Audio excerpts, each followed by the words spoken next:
घर बैठे बैठे बहुत सी प्रॉब्लम्स ने हम में से कई लोगों को घेर लिया है। Doctor Meenu's show for good health में मेरी कोशिश होती है हर हफ्ते मैं ऐसे एक्सपर्ट्स को लेकर आऊं जो हमारे मन में रहे डर को दूर कर सकें।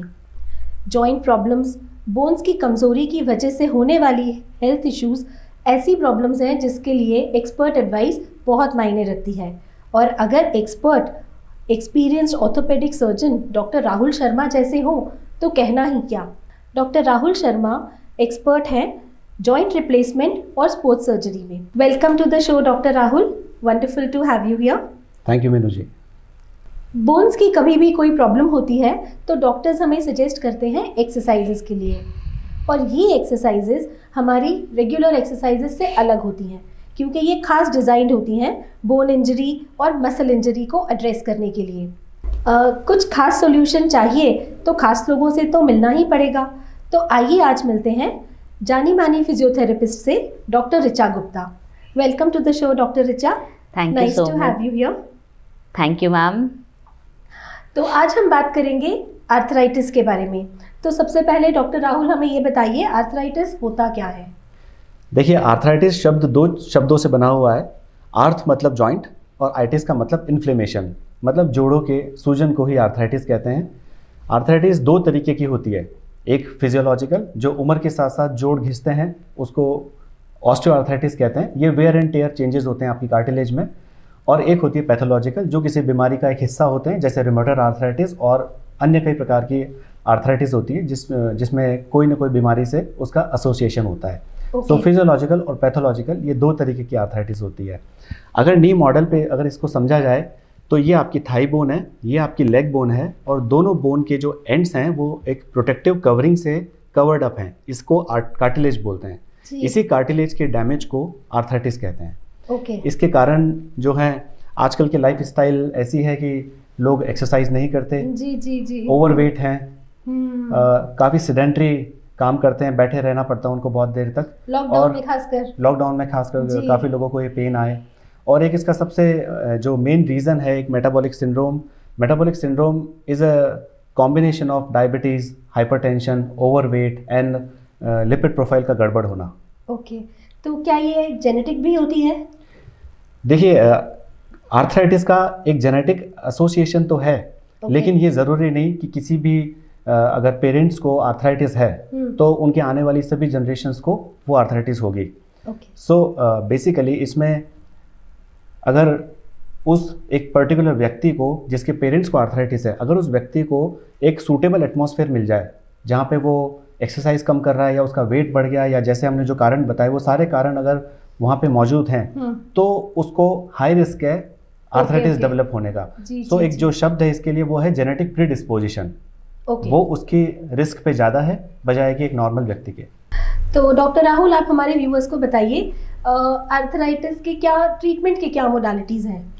देखिए, आर्थराइटिस का ट्रीटमेंट डिपेंड करता है कि वो कौन सी स्टेज पे है। आर्थराइटिस की अलग अलग स्टेजेस होती हैं और उसकी ट्रीटमेंट इस बात पे निर्भर करता है कि वो कौन सी स्टेज पे है। आर्थराइटिस की शुरुआती स्टेजेस में सिर्फ दर्द की शिकायत होती है पेशेंट को, और ऐसी स्टेज में सिर्फ एक्सरसाइज ही उसका समाधान है। अगर इस स्टेज पे उसको नज़रअंदाज कर दिया जाए तो आर्थराइटिस धीरे धीरे और बढ़ने लगती है, तो दर्द के साथ साथ जकड़न होना, स्टिफनेस आना भी शुरू हो जाती है। अगर इस मोमेंट पे भी वो डॉक्टर से संपर्क में आते हैं तो हम उनको जो कंजर्वेटिव मैनेजमेंट मतलब कि नॉन सर्जिकल ट्रीटमेंट ही ऑफर करते हैं और काफ़ी लोग उसी से ठीक हो जाते हैं। जैसे जैसे आर्थराइटिस की और फर्दर स्टेजेस आगे एडवांस स्टेज आती है तो उसमें कार्टिलेज और घिसने लगता है और पाँव में दर्द और जकड़न के साथ साथ डिफॉर्मिटीज़ डेवलप हो जाती हैं, पाँव का टेढ़ापन होना, ये सब चीज़ें आ जाती हैं। सो शुरुआत वाली स्टेज में तो सिर्फ एक्सरसाइज और फिजियोथेरेपी ही का इम्पॉर्टेंट रोल है। लेकिन एक बार कार्टिलेज अगर पूरा घिस जाए, और जैसे नी मॉडल पे अगर इसको समझें तो ये आपका जॉइंट का इनर कंपार्टमेंट है, ये आउटर कंपार्टमेंट है, और तीसरा कंपार्टमेंट इस नी कैप के साथ बनता है। शुरुआत वाली स्टेज में सिर्फ इनर कंपार्टमेंट इन्वॉल्व होता है। अगर ये काफ़ी हद तक इन्वॉल्व हो चुका है तो हम सिर्फ अंदर वाले जॉइंट को ही रिप्लेस करते हैं। लेकिन अगर इस स्टेज को नज़रअंदाज कर दे तो धीरे धीरे जोड़ घिसने लगता है और उसके लूज बॉडी जो है पूरे जॉइंट को डैमेज कर देती है। जब पूरा जॉइंट इन्वॉल्व हो जाता है तो उसको ट्राई कंपार्टमेंटल आर्थराइटिस बोलते हैं। ऐसे स्टेज पे हमको पूरा जो कार्टिलेज है वो हटा करके एक नया कार्टिलेज रीसर्फेसिंग करना पड़ता है। तो काफ़ी लोग इस चीज़ से भयभीत होते हैं कि टोटल नी रिप्लेसमेंट का मतलब पूरा घुटना बदलना होता है। ऐसा नहीं है। जबकि जैसा मैंने आपको बताया कि इस बोन का जो पॉइंट, ये लोअर एंड है, ये कार्टिलेज से कवर्ड है, तो हम सिर्फ ये 3 से 4 मिलीमीटर की लेयर हटाते हैं और इसको नए इम्प्लांट से कवर कर देते हैं, जैसा कि इस मॉडल में आप देख सकते हैं। ओके। सो कहने को ये आम भाषा में जॉइंट रिप्लेसमेंट है, बट एक्चुअली इसके लिए जो सही टर्म है वो है जॉइंट रीसर्फेसिंग, क्योंकि हमने सिर्फ सरफेस बदला है इसका। सो आम भाषा में इसको रिप्लेसमेंट बोलते थे, लेकिन इसका जो सही शब्द है वो जॉइंट रीसर्फेसिंग है। सो ये ट्रीटमेंट इसका स्टेज वाइज चलता है। तो डॉक्टर ऋचा, इसमें फिजियोथेरेपी का या एक्सरसाइजेस का भी कोई रोल होता है? बिल्कुल, फिजियोथेरेपी का बहुत बड़ा रोल है अर्थराइटिस को बेटर करने में, उसको आगे तक उस मुकाम पे ना ले आए कि हमें नी रिप्लेसमेंट के लिए जाना पड़े। तो physiotherapy plays a very important role in arthritis. Like अभी हमें डॉक्टर राहुल ने बताया कि इसमें कार्टिलेजेस टूट जाती हैं, वेयरिंग टेयरिंग हो जाती है, जॉइंट में सूजन आ जाती है। So we do treatment for reducing the inflammation. जो सूजन आ गई है उसको रिड्यूस करने के लिए हमारे पास मोडालिटीज़ हैं, मशीन्स हैं, जिससे हम सूजन को घटाते हैं।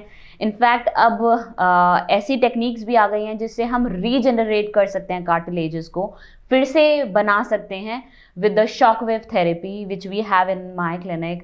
And we have a PEMF machine that also helps in regeneration of cartilages. And then obviously exercises plays a very important role. How, like जब हम अब मोटापा बताया कि मोटापा भी बहुत ज़्यादा डिपेंड करता है अर्थराइटिस में। तो जब हम खड़े होते हैं या चलते हैं, हमारी बॉडी का वेट सारा नी जॉइंट पे पड़ता है, और अगर हमारी मसल्स, थाई की जो मसल्स हैं वो अगर वीक होंगी तो सारा बॉडी का वेट हमारा नी जॉइंट पे पड़ेगा। और अगर नी जॉइंट हमारे अगर मसल्स, हमारा जो थाइस की मसल्स हैं उनका क्या काम रहता है, हमारे बॉडी वेट को संभालना। और अगर हमारा बॉडी वेट ज़्यादा है तो नी जॉइंट पर प्रेशर डेफिनेटली आएगा और उससे अर्थराइटिस हो जाएगा। तो हम क्या करते हैं, हम मसल्स को इतना स्ट्रॉन्ग कर देते हैं कि सारा बॉडी वेट हमारी मसल्स पकड़ लें और हमारे नी जॉइंट पे प्रेशर ना आए। So our motto is to strengthen those muscles and make that body fit for your work. So physiotherapy में बहुत बड़ा रोल आ जाता है अर्थराइटिस के लिए। तो इसके लिए कई बार हमने देखा है अर्थराइटिस के केस में हमारी जो थाइस की मसल्स है, जांघों की मसल्स हैं, वो वीक हो जाती हैं। तो उसको हम स्ट्रॉन्ग करने के लिए we do dry needling with stimulation. जो कई मसल्स स्लीपिंग मोड में चली जाती है तो हमें उन्हें जगाना पड़ता है और बताना पड़ता है कि तू जाग जा, तेरा काम ये है। तो we do dry needling with stimulation to stimulate that muscle and activate that muscle. उससे हमारे जॉइंट पे लोड नहीं आता। Then we have laser therapy, laser machine to reduce that inflammation and swelling inside the joint. Then I am also doing the adjustments of the knee joint, like minute adjustments of the bones. I do the modified chiropractic also. So कई बार मैंने देखा कि alignment हमारी knee joint की खराब हो जाती है, तो उसको हम अलाइन करते हैं। हमारी एक नीचे बोन होती है फिब्युला, उसके वो भी हमारी थोड़ा सा मिस अलाइन हो जाती है, पीछे चली जाती है। So we align that bone. Then tibia वो रोटेट हो जाते हैं, we need to align that even. और केवल एक बात मैं बताना चाहूँगी सभी को कि अगर हमारा नी जॉइंट अफेक्टेड है तो केवल नी जॉइंट अफेक्ट नहीं हो रहा है, हमारे हो सकता है एंकल में भी, हील में प्रॉब्लम आ जाए, हमारी कमर में प्रॉब्लम आ जाए। तो we have to give a holistic treatment and not only the knee joint treatment. तो in fact footwear plays a very important role in this. अगर हमारे फुटवेयर ठीक नहीं है तो हमारे घुटने पर बहुत ज़्यादा प्रेशर पड़ता है। तो सभी को मैं यही बताना चाहूँगी कि अपने फुटवेयर्स हम लोग फैंसी देखकर पहनते हैं, बट हमें हमेशा कंफर्टेबल फुटवेयर पहनना चाहिए और ना ही फैंसी देखकर या हील्स ज़्यादा देखकर। हमें फ्लैट्स कम पहनने चाहिए और प्लेटफॉर्म हील्स पर या शूज़ जिसमें हमें ग्रिपिंग हो उसको पहनकर हमें रखना चाहिए, और ज़्यादा से ज़्यादा वही यूज़ होगा तो घुटनों पर प्रेशर कम आएगा। ओके। पर अक्सर देखा गया है कि छोटी सी भी सर्जरी या कई बार सिर्फ एक मसल्स पुल हो जाए और अगर हमारा हाथ थोड़े दिन तक सिर्फ स्टिफ रहता है, मूवमेंट अगर नहीं होता, तो भी हमें उसको दोबारा से मूवमेंट में लाने के लिए बहुत डिफ़िकल्टी होती है और हम सोचते हैं फिजियोथेरेपी करानी पड़ेगी, जो बहुत कॉमनली यूज्ड है। तो जब ऐसे प्रोसीजर्स होते हैं तो उसके बाद आपका क्या रोल है ऋचा? बिकॉज जिसे आप बोलते हैं रिहैबिलिटेशन पोस्ट सर्जरी। मैं बताना चाहूँगी ये बहुत आयरनी है इस सर्जरीज़ की। पेशेंट सोचता है आफ्टर सर्जरी कि उसको वो सीधा चलने लगेगा, उसको किसी चीज़ की दिक्कत नहीं होगी, लेकिन डेफिनेटली फिजियोथेरेपी रिहैबिलिटेशन की बहुत बहुत बड़ा रोल होता है, उनको करना पड़ता है। और सर्जरी के दिन ही उनकी फिजियोथेरेपी हॉस्पिटल में ही स्टार्ट हो जाती है। बिल्कुल। और वहाँ पर 2 से 3 दिन 4 दिन जितने भी दिन वो हॉस्पिटल में होते हैं उनको चला कर वॉकर पर भेजते हैं और उसके बाद फिर उनके लिए होम केयर सर्विसेज प्रोवाइड की जाती हैं और घर पे उनको एम्बुलेट किया जाता है, चलाया जाता है, एक्सरसाइजेज करवाई जाती हैं और ठंडी सिकाई दी जाती है रादर देन गर्म सिकाई, क्योंकि ऑलरेडी अंदर सूजन होती है तो उसमें हम ठंडी सिकाई देते हैं पेशेंट को। और विदिन 10 to 15 डेज में हम उनका वॉकर छुड़ाने की पूरी कोशिश करते हैं। फिर वो पेशेंट स्टिक पर आता है और फिर हमारी कोशिश रहती है कि 15 दिन में हम उनकी स्टिक से भी हम उनको हटा दें और वो सीढ़ी भी चढ़ने लगें। और इसको करने के लिए हमें विगरस एक्सरसाइजेस, कुछ दिन बाद हमें थोड़ी विगरस एक्सरसाइजेस पर जाना पड़ता है जिससे उनके में इतनी स्ट्रेंथ आ जाए कि वो नॉर्मल की तरह सारे अपने काम करने लगे। So we do exercises with Theraloop. Theraloops होते हैं, एक रबर के बैंड्स होते हैं, उनसे हम एक्सरसाइज कराते हैं। वेट कर्व्स होते हैं, पहले हम आधा किलो से स्टार्ट करवाएंगे, फिर उसको धीरे धीरे करके gradually increase the weight of that weight curve, and this is how the patient gets functionally independent and back to the normal. Nice. अब मैं चाहूँगी आप दोनों ना हमारे व्यूअर्स को कुछ ऐसे टिप्स दीजिए, something which can make them proactive. मतलब ये तो हो गया ट्रीटमेंट, जब प्रॉब्लम आई तो हमने ट्रीटमेंट करा लिया, चाहे फिजियोथेरेपी हो चाहे सर्जरी हो, बट कुछ ऐसे टिप्स हमारे व्यूअर्स को आप दीजिए जो वो घर बैठकर अपने इस प्रॉब्लम को दूर कर सकें। जी देखिए, बीमारी कुछ भी हो या प्रॉब्लम कुछ भी होती हो, लाइफस्टाइल मॉडिफिकेशन और एक्सरसाइज को रोज़ करना आपके हेल्थ का एक इंटीग्रल पार्ट होना चाहिए। आपको रोज़ाना एक्सरसाइज करनी चाहिए, रेजिस्टेंस एक्सरसाइज करनी चाहिए, हेल्दी डाइट लेनी चाहिए जिसमें कैल्शियम, विटामिन डी और भी बाकी सप्लीमेंट्स हो, और इसके अलावा आपको वेट कंट्रोल करना चाहिए, डायबिटीज़, हाइपरटेंशन जैसी बीमारियों को कंट्रोल में रखना चाहिए।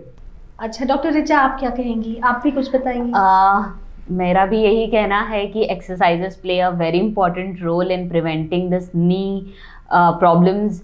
तो एक एक्सरसाइजेस, और मैंने जो फुटवेयर होता है वो बहुत बड़ा रोल प्ले करता है हमारी पेन्स में, हमारी अलाइनमेंट में। तो एक अच्छा फुटवेयर पहनना बहुत ज़रूरी है, जो कि आजकल हम लोग फैशन में बहुत ज़्यादा रहते हैं, तो गर्ल्स या females they wear high heels और या बिल्कुल फ्लैट्स होती हैं लेकिन अनकंफर्टेबल होता है।